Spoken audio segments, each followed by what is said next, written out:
84 ಲಕ್ಷ ಜೀವರಾಶಿಗಳಲ್ಲಿ ಸಾಲ ಅಂತ ಇರುವಂಥದ್ದು ಮನುಷ್ಯನಿಗೆ ಮಾತ್ರ. ಆ ಪರಬ್ರಹ್ಮನ ಜ್ಞಾನ ನಮ್ಮೊಳಗಡೆ ಇದೆ.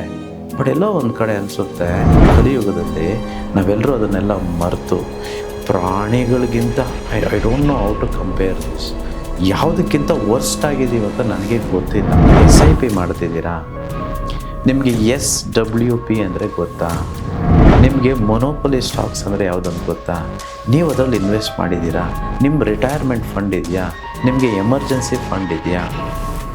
ನಿಮಗೆ ಪ್ಯಾಸಿವ್ ಇನ್ಕಮ್ ಬರೋ ಸೋರ್ಸಸ್ಸು ಇದೆಯಾ? ಪ್ರತಿ ತಿಂಗಳು ನೀವು ಮಲಗಿದ್ದರೂ ಅಥವಾ ಕೆಲಸ ಮಾಡದೇ ಇದ್ದರೂ ನಿಮಗೆ ಹಣ ಬರೋ ಮಾರ್ಗಗಳು ಗೊತ್ತಿದೆಯಾ ಅಥವಾ ಬರ್ತಿದೆಯಾ? ಕರ್ಮ ಕಳೆದಿದ್ರೆ ಮಾತ್ರ ಇಂಥ ಒಂದು ಕಾರ್ಯಾಗಾರಗಳಿಗೆ ಬರೋದಕ್ಕೆ ಸಾಧ್ಯ. ಇಲ್ಲ ಅಂತಂದರೆ ಆಗೋದಿಲ್ಲ. ನಾನು ನಿಮ್ಮ ಥರನೇ ಇರ್ಬೋದು, ಬಟ್ ಒಳಗಡೆಯಿಂದ ಡೆಫಿನೆಟಾಗಿ ನಿಮ್ಮ ಥರ ಇಲ್ಲ. ಸೊ ನಂದು ವ್ಯಾಪಾರ ಇದೆ, ನಾನು ವ್ಯಾಪಾರ ಮಾಡ್ತಿದ್ದೀನಿ. ಯಾಕೆ ಬಿಸ್ನೆಸ್ ಕ್ಲಾಸ್ ಮಾಡ್ತೀನಿ? ಯಾಕೆ ನಾನು ವ್ಯಾಪಾರದ ಬಗ್ಗೆ ಇಷ್ಟು ಬಿಸ್ನೆಸ್ಗಳು 63 ಬಿಸ್ನೆಸ್ಗಳನ್ನು ನಾವು ಡಿಸ್ಕಸ್ ಮಾಡ್ತೇವೆ. ಸ್ಟಾಕ್ ಮಾರ್ಕೆಟ್ ಎಲ್ಲಿ ಇನ್ವೆಸ್ಟ್ ಮಾಡಬೇಕು ಅಂತಂತೇಳಿ ನಾನು ಹೇಳ್ತೇನೆ. ಒಂದು ಸೀರೆ ರೇಟು ಸಹ ಇಲ್ಲ ನಮ್ಮ ಕಾರ್ಯಾಗಾರದ ಬೆಲೆ. ಅದು ಆನ್ಲೈನಲ್ಲಿ ಮಾಡ್ತಿರೋದು ಜನವರಿ 9, 10, 11. ಆಮೇಲೆ ಯಾರು ಬರ್ತಿರೋ ಅವ್ರಿಗೆ ಒಂದು ಬೋನಸ್ ಕೊಡ್ತೇನೆ.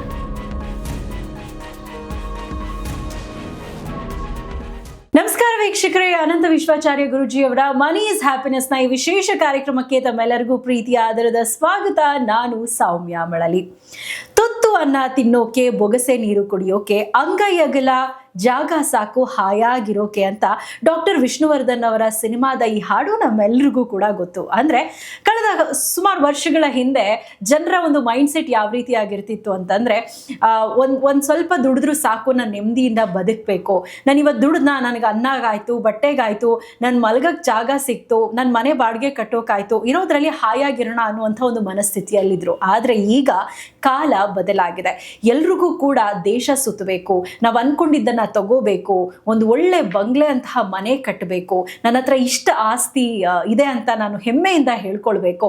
ಈ ರೀತಿಯಾದಂತಹ ಒಂದು ಮನಸ್ಥಿತಿಯಲ್ಲೇ ನಾವು ಚೆನ್ನಾಗಿ ದುಡಿಬೇಕು, ನಾವು ಶ್ರೀಮಂತರಾಗಬೇಕು, ನಾವು ಚೆನ್ನಾಗಿ ಬದುಕಬೇಕು, ನಮ್ಮ ಕುಟುಂಬದವ್ರನ್ನ, ನಮ್ಮ ಮಕ್ಕಳನ್ನ ಚೆನ್ನಾಗಿ ಓದಿಸ್ಬೇಕು, ಬೆಳೆಸ್ಬೇಕು. ಈ ಒಂದು ಮನಸ್ಥಿತಿಯಲ್ಲೇ ನಾವೆಲ್ಲರೂ ಕೂಡ ದುಡಿತಾ ಇರ್ತೀವಿ, ಕಷ್ಟಪಡ್ತಾ ಇರ್ತೀವಿ, ಓಡ್ತಾ ಇರ್ತೀವಿ. ಆದರೆ ಎಷ್ಟೋ ಜನರಿಗೆ ಇದನ್ನ ಅಂದುಕೊಂಡಂಥ ರೀತಿಯಲ್ಲಿ ಸಾಧಿಸೋದಕ್ಕೆ ಸಾಧ್ಯ ಆಗೋದಿಲ್ಲ. ಅರೆ, ನಾನು ಏನು ಮಾಡಿದ್ರು ಹಣ ನನ್ನ ಕೈಯಲ್ಲಿ ನಿಲ್ತಾ ಇಲ್ಲ, ನಾನು ಆಸ್ತಿ ಮಾಡೋಕ್ಕಾಗ್ತಾ ಇಲ್ಲ, ಇರೋಂಥ ಆಸ್ತಿನ ಉಳಿಸ್ಕೊಳ್ಳೋಕ್ಕಾಗ್ತಿಲ್ಲ ಅಂತ ಪರದಾಡ್ತಿರ್ತಾರೆ. ಇಂತಹ ಸಂದರ್ಭದಲ್ಲಿ ಒಂದು ಉತ್ತಮ ಮಾರ್ಗದರ್ಶನ ಸಿಕ್ಕರೆ ನಾವು ಅಂದ್ಕೊಂಡಿದ್ದನ್ನ ಸುಲಭವಾಗಿ ಸಾಧಿಸಬಹುದು. ನಮ್ಮ ಬಳಿ ಇರುವಂತಹ ಹಣ, ಆಸ್ತಿ, ಐಶ್ವರ್ಯವನ್ನ ಉಳಿಸ್ಕೊಂಡು ಬೆಳೆಸ್ಕೊಂಡು ಹೋಗಬಹುದು. ಇಂತಹ ಮಾರ್ಗದರ್ಶನವನ್ನ ಕೊಡುವಂತಹ ಕೆಲಸವನ್ನ ನಮ್ಮ ಅನಂತ ವಿಶ್ವಾಚಾರ್ಯ ಗುರುಜಿಯವರು ತಮ್ಮ ಕಾರ್ಯಕ್ರಮಗಳ ಮುಖಾಂತರ, ಕಾರ್ಯಾಗಾರಗಳ ಮುಖಾಂತರ ಮಾಡ್ಕೊಂಡು ಬರ್ತಾ ಇದ್ದಾರೆ. ಹಾಗಾದ್ರೆ ಇವತ್ತಿನ ಕಾರ್ಯಕ್ರಮದಲ್ಲಿ ಯಾವ ವಿಚಾರದ ಬಗ್ಗೆ ಅವರು ನಮ್ಮೆಲ್ಲರಿಗೂ ತಿಳಿಸ್ಕೊಡ್ಲಿದ್ದಾರೆ, ಅವರಿಂದಲೇ ಕೇಳಿ ತಿಳ್ಕೊಳ್ಳೋಣ. ಕಾರ್ಯಕ್ರಮವನ್ನು ಆರಂಭ ಮಾಡ್ತಿದ್ದೀನಿ. ಇದೆಲ್ಲದರ ಬಗ್ಗೆ ಮಾತನಾಡೋದಕ್ಕೆ ನಮ್ಮ ಜೊತೆ ನಮ್ಮ ಕಾರ್ಯಕ್ರಮದಲ್ಲಿದ್ದಾರೆ ವಿಶ್ವಚೇತನ ದುಡ್ಡಿನ ದ್ರೋಣಾಚಾರ್ಯ ಜಿ ಕನ್ನಡದ ವತಿಯಿಂದ ವೀರ ಕನ್ನಡಿಗ ಪ್ರಶಸ್ತಿಯನ್ನ ಪಡೆದಿರುವ, ಹಾಗೆ ಲಕ್ಷಾಂತರ ಜನರ ಹಣದ ಸಮಸ್ಯೆ ಹಾಗೆ ಅವರ ಕೌಟುಂಬಿಕ ಕಲಹಗಳನ್ನ ನೀಗಿಸಿ ಒಂದು ಉತ್ತಮ ಮಾರ್ಗದರ್ಶನವನ್ನ ಕೊಡ್ತಾ ಇರುವಂತಹ ಅನಂತ ವಿಶ್ವಾಚಾರ್ಯ ಗುರುಜಿಯವರು ನಮ್ಮ ಜೊತೆ ನಮ್ಮ ಕಾರ್ಯಕ್ರಮದಲ್ಲಿದ್ದಾರೆ. ಅವರನ್ನ ಬರಮಾಡ್ಕೊಳ್ಳೋಣ. ಗುರುಜಿ ನಮಸ್ತೆ, ಕಾರ್ಯಕ್ರಮಕ್ಕೆ ಸ್ವಾಗತ. ನಮಸ್ತೆ ಮೇಡಮ್, ಮತ್ತು ನಮಸ್ತೆ ನನ್ನ ಎಲ್ಲ ಪ್ರೀತಿಯ ಆಗರ್ಭ ಶ್ರೀಮಂತ ದೇವರುಗಳಿಗೆ. ಸರ್ವೇ ಜನ ಸುಖಿನೋ ಭವಂತು, ಸರ್ವೇ ಸಂತು ನಿರಾಮಯಃ, ಸರ್ವೇ ಭದ್ರಾಣಿ ಪಶ್ಯಂತು, ಮಾ ಕಶ್ಚಿತ್ ದುಃಖ ಭಾಗ ಭವೇತ್. ಅಹಂ ಬ್ರಹ್ಮಸ್ಮಿ. Thank you universe. ಗುರುಜಿ, ನಮ್ಮ ಜೀವನದಲ್ಲಿ ನಮಗೆ ಬೇಕಾಗುವಂತಹ ಒಂದು ಮಾರ್ಗದರ್ಶನ ಅಂದರೆ ಎಲ್ರಿಗೂ ಕೂಡ ಚೆನ್ನಾಗಿ ಹಣ ಸಂಪಾದನೆ ಮಾಡಬೇಕು, ಜೀವನವನ್ನು ನೆಮ್ಮದಿಯಾಗಿ ಕಳೀಬೇಕು, ನಮ್ಮ ಮಕ್ಕಳಿಗೆ ಒಂದು ಒಳ್ಳೆಯ ಭವಿಷ್ಯ ಕಟ್ಕೊಡ್ಬೇಕು ಅನ್ನೋಂಥ ಆಸೆಯಿಂದಲೇ ಈ ಜೀವನದ ಓಟ ಅಂತಲೇ ಹೇಳ್ತೀವಿ. ಅಂದರೆ ಓಡ್ತಾ ಇರ್ತೀವಿ, ದುಡಿತಾ ಇರ್ತೀವಿ, ಕಷ್ಟಪಡ್ತಾ ಇರ್ತೀವಿ, ಏನೇನೋ ಮಾಡ್ತಾ ಇರ್ತೀವಿ. ಇಂತಹ ಸಂದರ್ಭದಲ್ಲಿ ನಿಮ್ಮ ಕಾರ್ಯಕ್ರಮಗಳ ಮುಖಾಂತರ, ವರ್ಕ್ಶಾಪ್ ಮುಖಾಂತರ ನಮ್ಮ ಜನರಿಗೆ ಉತ್ತಮವಾದಂತಹ ಮಾರ್ಗದರ್ಶನ ಕೊಟ್ಟಿದ್ದೀರಾ. ಈಗ ವರ್ಕ್ಶಾಪ್ ಮುಖಾಂತರ ಅದನ್ನು ಅಟೆಂಡ್ ಮಾಡಿ ಎಷ್ಟೋ ಜನ ತಮ್ಮ ಸಮಸ್ಯೆಗಳನ್ನು ಪರಿಹಾರ ಕೂಡ ಮಾಡ್ಕೊಂಡಿದ್ದಾರೆ. ಅವರೆಲ್ಲರ ಪರವಾಗಿ ಮೊದಲಿಗೆ ಧನ್ಯವಾದ ತಿಳಿಸ್ತಾ ನನ್ನ ಒಂದು ಮೊದಲನೇ ಪ್ರಶ್ನೆನ ನಾನು ಆರಂಭ ಮಾಡ್ತೀನಿ. ಗುರುಜಿ, ಈಗ ಸಾಮಾನ್ಯವಾಗಿ ಹೇಳ್ತಾರೆ ಅಂದರೆ ಒಂದು ಹಣ, ಆಸ್ತಿ, ಐಶ್ವರ್ಯ ಎಲ್ಲವೂ ಕೂಡ ಜ್ಞಾನಿಗಳ ಬಳಿ ಇರುತ್ತೆ, ಅಜ್ಞಾನಿಗಳ ಬಳಿ ಅಲ್ಲ ಅನ್ನುವಂಥ ಒಂದು ಆಡು ಮಾತಿದೆ. ಅಂದರೆ ಜ್ಞಾನಿಗೂ ಅಜ್ಞಾನಿಗೂ ಇರುವ ವ್ಯತ್ಯಾಸ ಏನು ಅಂತಂದರೆ, ದುಡ್ಡಿದ್ದವರು ಮಾತ್ರ ಜ್ಞಾನಿಗಳ, ಹಾಗಾದರೆ ಅಜ್ಞಾನಿಗಳ ಬಳಿ ಏನೂ ಇರೋದೇ ಇಲ್ವಾ? ಇದರ ಒಂದು ವ್ಯತ್ಯಾಸ ತಿಳಿಸ್ಕೊಡಿ ಗುರುಜಿ. ವೆಲ್, ಈ ಪ್ರಶ್ನೆ ತುಂಬ ಅದ್ಭುತವಾಗಿದೆ. ಹಲವು ಕಾರಣಗಳಿಗೆ. ಒಂದು ಇದೆ, ಫಸ್ಟ್ ಟೈಮ್ ಈ ಕ್ವೆಶನ್ನ ಕೇಳ್ತಿರೋವಂಥದ್ದು. ಎರಡನೇದು, ಹಾಗಾದರೆ ದುಡ್ಡು ಯಾರ ಹತ್ರ ಇಲ್ವೋ ಅಥವಾ ಸಾಲದಲ್ಲಿದ್ದರೆ ಇವರೆಲ್ಲ ಅಜ್ಞಾನಿಗಳ? ಈ ಪ್ರಶ್ನೆಯನ್ನು ನಾವು ಅದ್ಭುತವಾಗಿ ಉತ್ತರವನ್ನು ತಿಳಿದುಕೊಳ್ಳೋಣ. ಈಗ ನೋಡಿ, 84 ಲಕ್ಷ ಜೀವರಾಶಿಗಳಿದ್ದಾವೆ ಈ ಒಂದು ಭೂಲೋಕದಲ್ಲಿ.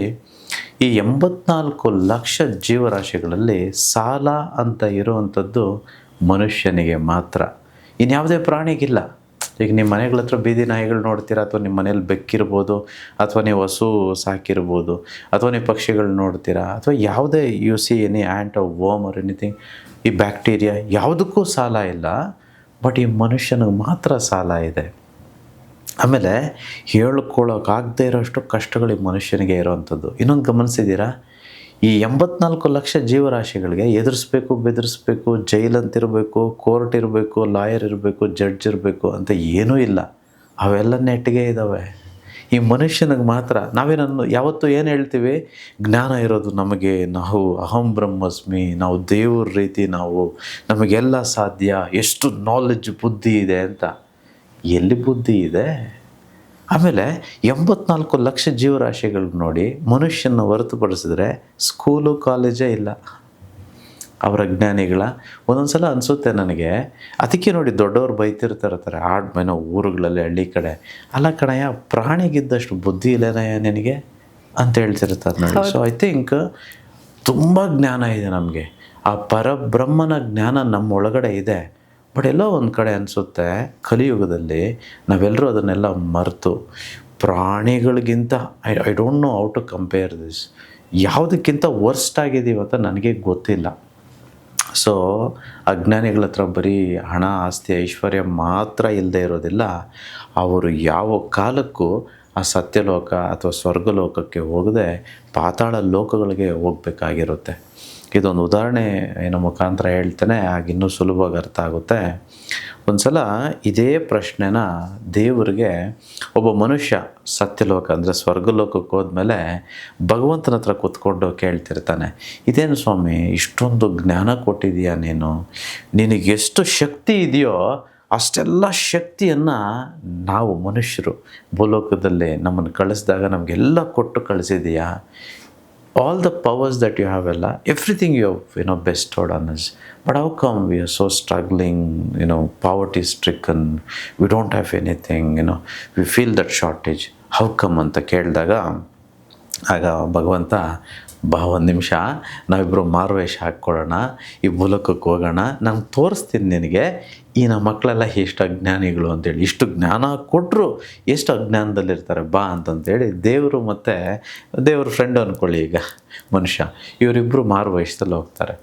ಅಲ್ಲೊಂದು ದೊಡ್ಡ ಬ್ಯೂಟಿಫುಲ್ ಬಿಲ್ಡಿಂಗ್ ಕಟ್ತಿರ್ತಾರೆ. ಅಲ್ಲಿ ಎಲ್ಲರೂ ಕೆಲಸ ಮಾಡ್ತಿರ್ತಾರೆ. ಮಧ್ಯಾಹ್ನದ ಟೈಮು ಎಲ್ಲರೂ ಸುಸ್ತಾಗ್ಬಿಟ್ಟಿರ್ತಾರೆ. ಎಲ್ಲರೂ ಊಟಕ್ಕೆ ಹೋಗ್ತಿರ್ತಾರೆ, ಕೂಲಿ ಕೆಲಸ ಮಾಡೋರು. ಭಗವಂತ ಮತ್ತು ಇವ್ರು ಹೋಗಿರ್ತಾರಲ್ವ ಮಾರುವೇಷದಲ್ಲಿ, ಹೋಗ್ಬಿಟ್ಟು ಸುಮ್ಮನೆ ಅಲ್ಲಿ ಕೂತ್ಕೊಂಡು ಏನರಪ್ಪ ಅಂತ ಸುಮ್ಮನೆ ಕಾನ್ವರ್ಸೇಷನ್ ಮಾತಾಡ್ತಿರ್ತಾರೆ. ಮೊದಲನೇ ಒಂದು ಕೆಲಸ ಮಾಡೋರು ಕೇಳ್ತಾರೆ, ಅಪ್ಪ ಏನು ಮಾಡ್ತಿದ್ದೀಯಪ್ಪ, ಏನು ಸಮಾಚಾರ, ಹೇಗಿದೆ ಕೆಲಸ ಅಂತೇಳಿ. ಅಯ್ಯೋ ಏನು ಬಿಡ್ರಿ ಹೇಳೋದು, ಅದು ಯಾರೋ ಕೆಲಸ ಇದೆ ಅಂತ ಹೇಳಿದ್ರಾ, ಇಲ್ಲಿ ಬಂದ ಗಾರೆ ಕೆಲಸ ಮಾಡ್ತಿರೋಂಥದ್ದು ನೀವೇ ನೋಡ್ತಿದ್ದೀರ, ಏನು ಬಿಸಿಲು, ಏನು ಕಷ್ಟ, ಅದು ಏನು ಜೀವನನೋ ಏನೋ, ಅದು ಏನು ಕಟ್ತಿದ್ದಾರೋ ಗೊತ್ತಿಲ್ಲ, ಕೆಲಸಕ್ಕೆ ಕೊಟ್ಟಿದ್ದಾರೆ, ಕೆಲಸ ಮಾಡ್ತಿದ್ದೀನಿ ಅಂತ ಹೇಳ್ತಾನೆ. ಹಾಗೆ ಓಕೆ, ಇನ್ನೊಂದು ಪಕ್ಕದಲ್ಲಿ ಇನ್ನೊಬ್ರು ಇರ್ತಾರೆ ಕೆಲಸದವರು, ಅವ್ರನ್ನ ಕೇಳ್ತಾರೆ. ಅವ್ರು ಹೇಳ್ತಾರೆ, ಅಯ್ಯೋ ಕಣ್ಣು ಕಾಣಿಸಲ್ವ ನಿಮಗೆ ಕೆಲಸ ಏನಂತಂತೇಳಿ, ನೋಡಿ ಸಿಮೆಂಟ್ ಎಲ್ಲ ಹಿಂಗೆ ಹೊತ್ಕೊಂಡಿದೆ, ನೋಡಿ ಹಿಂಗೆಲ್ಲ ಗಾಯಗಳಾಗಿದೆ. ಅಯ್ಯೋ ದೇವ್ರ ಕಣ್ಣೇ ಇಲ್ಲ ಸ್ವಾಮಿ, ಏನು ಕೆಲಸನೋ ಏನು, ನಿಜವಾಗ್ಲೂ ಮಾಡೋಕ್ಕೆ ಇಂಟ್ರೆಸ್ಟ್ ಇಲ್ಲ, ಬಟ್ ಏನು ಮಾಡೋದು, ಸಾಲ, ಮದುವೆ ಬೇರೆ ಆಗ್ಬಿಟ್ಟಿದ್ದೀನಾ, ಹೆಂಡ್ತಿ ಮಕ್ಕಳೆಲ್ಲ ಇದ್ದಾರಾ, ನಮ್ಮ ಮಕ್ಕಳನ್ನೆಲ್ಲ ಓದಿಸ್ಬೇಕು, ನೋಡ್ಕೋಬೇಕು ಅಂತಂತೇಳಿ ಇವನು ಹೇಳ್ತಾನೆ. ಇನ್ನೊಂದು ವ್ಯಕ್ತಿ ಇರ್ತಾನಲ್ಲೇ ಪಕ್ಕದಲ್ಲಿ, ಅವನು ಊಟಕ್ಕೆ ಕೂತಿರ್ತಾನೆ. ಅವನು ಕೇಳಿದಾಗ ಅವನು ಹೇಳ್ತಾನೆ, ಎಂಥ ಕೆಲಸ ಸ್ವಾಮಿ, ಏನು ಪುಣ್ಯ ಮಾಡಿದ್ನೋ ಗೊತ್ತಿಲ್ಲ ಹೋದ ಜನ್ಮದಲ್ಲೇ. ಅಲ್ಲ ಕೆಲಸ ಅಂತಿದೆಯಲ್ವ ನನಗೆ, ಫಸ್ಟ್ ಆಫ್ ಆಲ್ ಎಷ್ಟೋ ಜನಕ್ಕೆ ಕೆಲಸ ಇಲ್ಲ, ನನಗೆ ಕೆಲಸ ಇದೆ. ಎರಡನೇದು, ಇದು ಯಾವುದೋ ರಾಮ ದೇವಸ್ಥಾನದಂತೆ, ರಾಮಂದು ಗುಡಿ ಅಂತೆ. ಅಲ್ಲ ಎಷ್ಟೋ ಬಿಲ್ಡಿಂಗ್ ಕಟ್ಟಿದ್ದೀನಿ ನಾನು ಗಾರೆ ಮೇಸ್ತ್ರಿ, ಬಟ್ ಯಾವುದ್ಯಾವುದೋ ಕಟ್ಟಿದ್ದೀನಿ, ಬಟ್ ದೇವಸ್ಥಾನ ಕಟ್ಟಿರಲಿಲ್ಲ. ಏನು ಅದೃಷ್ಟ ಇದ್ದರೆ ದೇವರಿಗೆ ಗರ್ಭಗುಡಿ ದೇವಸ್ಥಾನ ಕಟ್ಟೋದಕ್ಕೆ ಸಾಧ್ಯ. I am really very happy. ಆಮೇಲೆ ಚಳಿ ಗಾಳಿ ಬಿಸಿಲು ಏನೂ ಗೊತ್ತಾಗ್ತಿಲ್ಲ, ಯಾಕಂದರೆ ಭಗವಂತನ ಕಾರ್ಯ ಮಾಡ್ತಿದ್ದೀನಿ ನಾನು. ಅದು ಹೇಳಿದ್ಮೇಲೆ ದೇವರು ಆ ಪಕ್ಕದಲ್ಲಿರೋನ್ಗೆ ಹೇಳ್ತಾನಂತೆ, ಗೊತ್ತಾಯ್ತೇನ ಕಣಯ್ಯ, ಜ್ಞಾನಿ ಅಜ್ಞಾನಿ ಎಲ್ಲರೂ ಮಾಡ್ತಿರೋ ಕೆಲಸ, 3 ಜನ ಮಾಡ್ತಿರೋ ಕೆಲಸ ಒಂದೇ, ಆದರೆ ಒಬ್ಬೊಬ್ಬರಲ್ಲಿರೋ ಭಾವನೆ, ಚಿಂತನೆ, ಆಲೋಚನೆಗಳು ಬೇರೆ ಬೇರೆ ಇದೆ. So it's not about the hardware we must C. It's like ನನಗೂ 2 ಕೈ ಇದೆಯಾ, ನಿಮಗೂ ಇದೆಯಾ, ಕಣ್ಣಿದೆಯಾ, ತಲೆ ಇದೆಯಾ, ಒಂದೇ ತಲೆ ತಾನೇ ಇರೋದು ಎಲ್ರಿಗೂ, ಹೃದಯ ಒಂದೇನ. ಮನುಷ್ಯ ಅಂದಮೇಲೆ ಹೇಗಿರ್ತಾರೋ ಹಾಗೆ ಇರ್ತಾರೆ. That is just the hardware man. But what about the software? Software is not the same with me, with you, with ma'am and with anybody. Everybody software is different. ನಾವು ಇಲ್ಲಿ ಕಾರ್ಯಾಗಾರ ಆಗ್ಬೋದು, ಅಥವಾ ನಾವು ವಾಹಿನಿ ಮುಖಾಂತರ ಹೇಳೋಕ್ಕೆ ಹೊರಟಿರ್ತಕ್ಕಂಥದ್ದು ಅಥವಾ ಮಾಡೋಕ್ಕೆ ಹೊರಟಿರ್ತಕ್ಕಂಥದ್ದು, ಆ ಸಾಫ್ಟ್ವೇರ್ನ ಹೇಗೆ ಭಗವಂತನ ಒರಿಜಿನಲ್ ಸಾಫ್ಟ್ವೇರ್ ಹತ್ರಕ್ಕಾದರೂ ಹೋಗೋಣವಾ, ಮಾಡೋಣವಾ, ಆ ಟ್ರಾನ್ಸ್ಫಾರ್ಮೇಷನ್ ಮಾಡೋಣವಾ, ಅದಕ್ಕೋಸ್ಕರ ನಾವು ಮಾಡ್ತಿರ್ತಕ್ಕಂಥದ್ದು. ಯಾವಾಗಲೂ ಈ ಹಣ ಆಸ್ತಿ ಅಂತ ಹೇಳ್ತಿರ್ತೇವೆ, ಅಲ್ಲೇ ಸೀಮಿತವಾಗಬಾರ್ದು. ಐಶ್ವರ್ಯ ಅಂತ ಹೇಳ್ತೀವಿ ನೋಡಿ. ಐಶ್ವರ್ಯ ಅಂತಂದ್ರೆ ಏನು? ಸುಖ, ಶಾಂತಿ, ನೆಮ್ಮದಿ. ಅದಕ್ಕೋಸ್ಕರ ನಾವು ಇದೆಲ್ಲ ಮಾಡ್ತಿರತಕ್ಕಂಥದ್ದು. ಈಗ ನಾವು ಯಾಕೆ ಚಾರ್ಜ್ ಮಾಡುತ್ತೇವೆ? ಈಗ ತುಂಬ ಜನಕ್ಕೆ ಅನಿಸ್ಬೋದು, ಇವೆಲ್ಲ ಉಚಿತವಾಗಿ ಹೇಳ್ಕೊಡ್ಬೋದಲ್ಲ ಗುರುಗಳೇ, ವರ್ಕ್ಶಾಪ್ ನೀವು ಯಾಕೆ ಚಾರ್ಜ್ ಮಾಡ್ತೀರಾ ಅಂತಂತೇಳಿ. ಕಲಿಯುಗದ ನಿಯಮ ಇದು.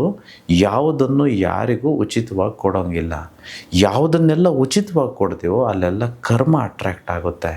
ಒಂದನೇದು. ಎರಡನೇದು, ನ್ಯಾಯವಾಗಿ ನೀವು ಬದುಕೋದಕ್ಕಾಗಲಿ, ನಾನು ಬದುಕೋದಕ್ಕಾಗಲಿ, ಅಥವಾ ಮೇಡಮ್ ಯಾರೇ ಆಗಲಿ ಬದುಕೋದಕ್ಕಾಗಲಿ ಹಣ ಬೇಕೇ ಬೇಕು.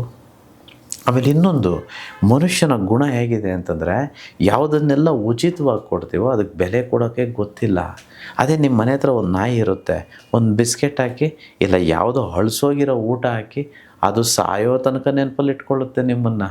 ನೋಡಿ, ನಾಯಿಗಿರೋ ಬುದ್ಧಿ ಮನುಷ್ಯನಿಗಿಲ್ಲ. ಅವನಿಗೆ ಧರ್ಮ ಅಧರ್ಮನೇ ಗೊತ್ತಿಲ್ಲ.